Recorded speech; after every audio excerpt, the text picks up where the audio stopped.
All right, now we're going to turn to a firestorm raging over who really killed the terror mastermind Osama bin Laden. Now, Rob O'Neill, a former Navy SEAL, he's come forward claiming that he was the one who fired the fatal shot to kill bin Laden. O'Neill told the Washington Post that bin Laden died instantly after his skull split by bullets to the forehead fired by Mr. O'Neill. Now, he is a motivational speaker touring the country after leaving the Navy SEALs, engaging audience in stories about his tour in Afghanistan. We're walking up this hill, and all of a sudden, he said his first words ever in English. He smacked me on the shoulder and said, bad guys, and all hell broke loose. In the meantime, another former SEAL, Matt Bissonnette, he's facing the heat from the Pentagon and apparently some of his fellow troops for penning a book about the raid under a pseudonym that tells another version of events without getting the book cleared first by military leaders. Many of you may have seen this conversation on 60 Minutes. Myself and the next assaulter in, we both engaged him several more times. Now, many other members of the SEAL team have chosen not to speak publicly about bin Laden's death. The point that Bissonnette, it's a pseudonym, but he said, listen, commanders have written books, defense secretaries have written books, generals have written books when they've gotten out here, former Joint Chiefs of Staff. I can keep going down the line. Why is it that I can't? Now, is the problem that he didn't go through the Pentagon for clearance, or is the problem that if you are a covert op or whatever else, or if you're an elite team, you just don't talk about what happened? What happens in Afghanistan stays in Afghanistan. Where is the line, Mike? It's a little bit of that, but it is the Pentagon did not approve it, and that's why they have to go after him at this point. All those other people you mentioned had their books and transcripts approved by the Pentagon. They're concerned about tactics that could be released. They're concerned about things that are confidential. There's been other enlisted soldiers that have had their books approved, but this is about numbers and it's about money, unfortunately, because here's a guy who left the service after 13 years of service. And if he had stayed another 7 years, which would have been pretty easy for him or so, he would have had a pension worth about $750,000. So he decides to forego $750,000 of a pension by staying in the service for what it looks like $4.5 million that he got as an advance in that book deal. And that's what the government's going to go after. So unfortunately, that's what this is about, I think. You know, to sit there and say that, you know, he didn't know, he had to clear it with the Pentagon, it's kind of like saying, I didn't know armed robbery was against the law. He further claims that his first attorney, he's now got a subsequent one, gave him bad legal advice. But right, it's like the dog ate my homework. But what about the general idea? Let's say he had put in, this was right before his 20th year, so we get the math out of the way. Okay. Do you have an issue with him writing a book if he got clearance on it? Do you like guys talking about missions? First of all, what would they have cleared and what wouldn't they have cleared about the raid? They could have specific techniques, tactics, equipment that was used. The helicopter, for example, they're all classified in terms of their capabilities. In terms of the level of details, there was something in Dark 30, for example, about the night vision devices. The technology advantages we have, we want to keep them to ourselves and not necessarily have our enemy even see them and understand them.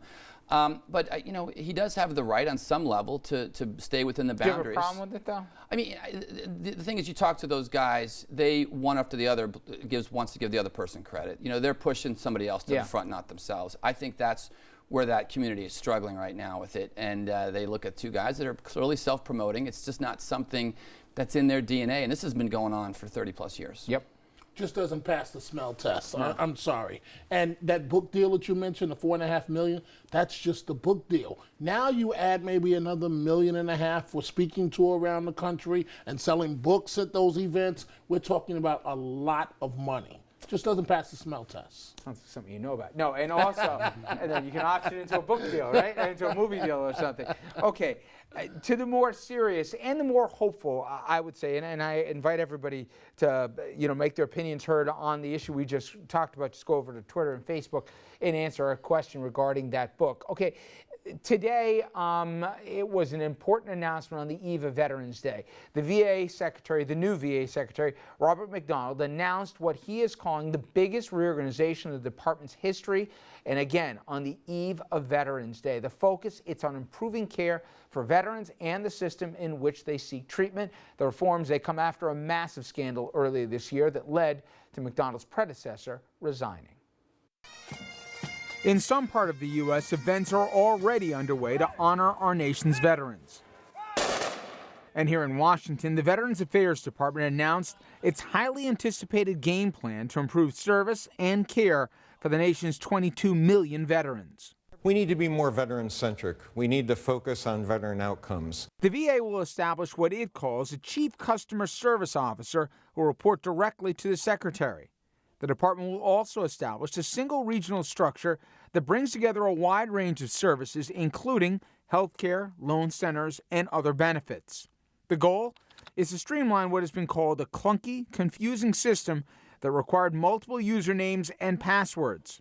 These reforms are the result of the embarrassing scandal that rocked the VA earlier this year. Reports that at dozens of facilities around the nation, veterans were waiting months for treatment and records were manipulated to hide the problems.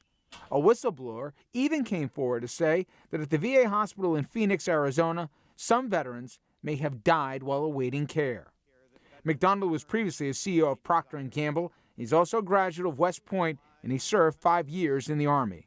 This is very personal. I have a lot of folks that I served with that I am really want to take care of in the very best way I can.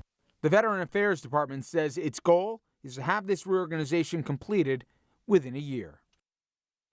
And Mike, he's got a big undertaking ahead of him, but you think they got the right guy? Absolutely the right guy. He's going to bring both the corporate restructuring experience he has, coupled with just the DNA of coming from the military. He's from a military family, West Point grad. He's got an entire military network out there that he can use to draw from. He'll get great advice. He'll get unsolicited advice at times. It'll be unfiltered. And this is the type of guy, you see him, he's making phone calls to doctors. He knows what's important.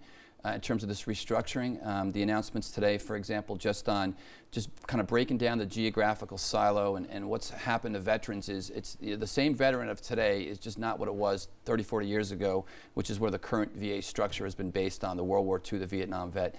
They're in different locations. He's going to fix all those problems. But the question is, does it really filter down?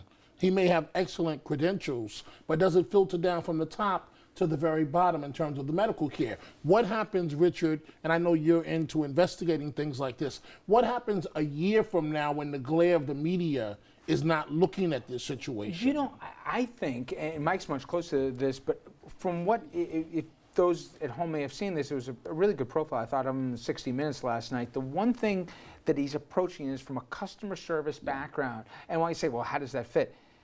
There are 8 different portals, it seems, that a prospective vet or a new veteran has to go through, and it's overwhelming, the multiple passwords and everything else. When he said it, it made sense. There should be a more simplified program. There should be a person guiding you through it to at least get you to the right spot. And I believe if we truly want to empanel and really embolden the whistleblowers out there, this stuff won't go on as long as it did. There was a woman who tried to blow the whistle on this in Phoenix, and then she got not only shunted to the side here, I believe, and he's got a clean bill here. He's not he's inheriting people's problems. They're not his own.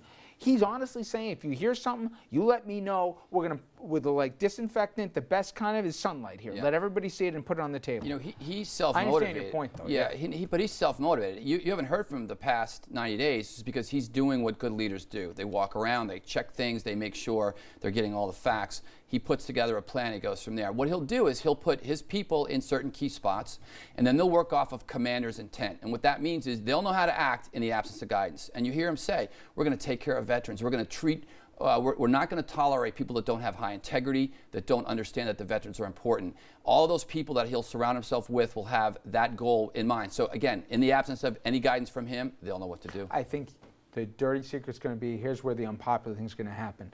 The Montroses and the Castle Points that we know and stuff, they're going to consolidate some of these. Mm-hmm. Now, they've resisted in the past because every time, it's like military bases. Right. Every time somebody says, well, time out. This used to have a population density of X, and now only a fraction of people live here, or that was perfect to deal with the older generation things. But now with the guys with more acute needs, they shouldn't all have to go to Tampa if you lost a limb or whatever else after they come back from Lonsdale, right? I mean, there should be more acute centers set up. There should be more PTSD. If he's going to pay the docs more, and he says he is, and he's trying to hire more shrinks, he's got to find the money somewhere else. There's going to be some unpopular closures of places. There's going to have to be, they're going to have to figure out a way to even treat some of these people in an outpatient way. All that stuff is hard. It'll cost money. And the last time I checked, Congress doesn't love writing blank checks for this stuff. So that's going to be the hard part. He'll leverage technology, to your point. He'll look at the back office. He already said in his memo today to employees, shared services, which is code for they're going to bring things that can be consolidated together. And they're going to, again, leverage up the technology. One of the things the VA is woefully behind on is even just the record system itself. And General Shinseki said that was going to take till 2015 to fix. We'll see if that gets accelerated. But all that shared services, again, to your point, Richard, there's going to be people that might not be working. Let's hope we can find something for them. Yeah. And the other thing is, you ever walk in these places, it looks like you walked into something in 1982. I mean, even the computers and stuff. I think this is the Green right screens. guy if you treat it as a business, even though you're dealing with some of our most precious commodities as a country, your veterans. If you look at it that way, hopefully he's given the tools to streamline the thing. But Mike, as always, thank you so much. I appreciate it. And I'll have a special hour-long special tomorrow speaking about veterans, where we'll be talking and celebrating the men and women who fought and have defended our country.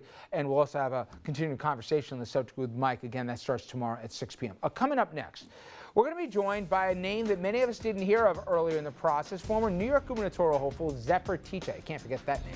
I spoke with her earlier today about her bid to unseat Governor Cuomo. She had a lot of interesting things to say, and also what she thinks happened or didn't happen in those midterm elections. Stay with us. We'll be right back.